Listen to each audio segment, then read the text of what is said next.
بيكم في برنامج العالم، ما تنسوش تعملوا اشتراك ولايك وتفعلوا الجرس ليصلكم كل جديد. فيديو النهارده عن محمد جبالي. يعني هو محمد جبالي واحد قلت لكم ده واحد منبع للتعصب فتنه، واحد بيعمل دايما تعصب فتنه في الرياضه المصريه، واحد كرهه وحقده وغله تجاه النادي الاهلي.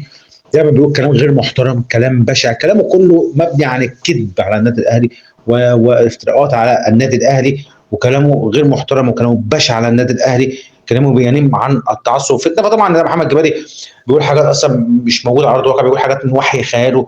طبعا واضح الاهلي عمل له مرض نفسه، عمل له تعب نفسه، عمل له عقده من سنين يعني. طبعا محمد جبالي طبعا هو 100 وش مترام، ما عندوش شخصيه، ما عندوش مبدا في حياته. فطبعا هو منافق ومدلس وكذاب، وان هو بيكره وبيغل وبيحقد. والشر من ابو تجاه النادي الاهلي عمل مشكله وعمل عقده من سنين، لان هو بيكره وبيغل تجاه النادي الاهلي. طبعا فيديو بجد والله العظيم حاجه يعني حاجه كلها كذب في كذب في كذب، وحاجه غير محترمه، حاجه في منتهى التعصب فتنه. تعالوا شوفوا معايا كده. ممكن معروض على فكره، وكيله عرضه على الزمالك والله. يعني ده ايه الكذب ده؟ لما تيجي تطلع تقول يعني إيه، انت بتكذب الكذبه وبتصدقها يا محمد جبالي.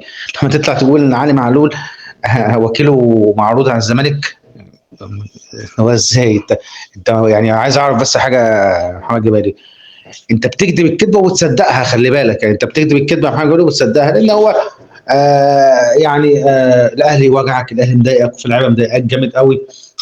فعايز تعمل ترند بقى، عايز تعمل ترند واللقطه والناس كلها تتكلم عليه، تطلع تقول ايه؟ خبر كاذب لا اساس له من الصحه. الكلام ده كله يا جماعه كذب في كذب في كذب، وعايز يعمل ترند وعايز يعمل لقطه وعايز الناس كلها تتكلم عليه، ويطلع يقول لك حاجه في منتهى الكوميديا والضحك. ما يدخل خبر زي ده منتهى الكوميديا والضحك بجد. من كلام ويقول لك وكيل، وما فيش الكلام ده خالص، كله كلامه كذب، وكلامه كله كذب زي ما قلت لكم في الاول، هو كلامه كله مبني عن الكذب على تجاه النادي الاهلي.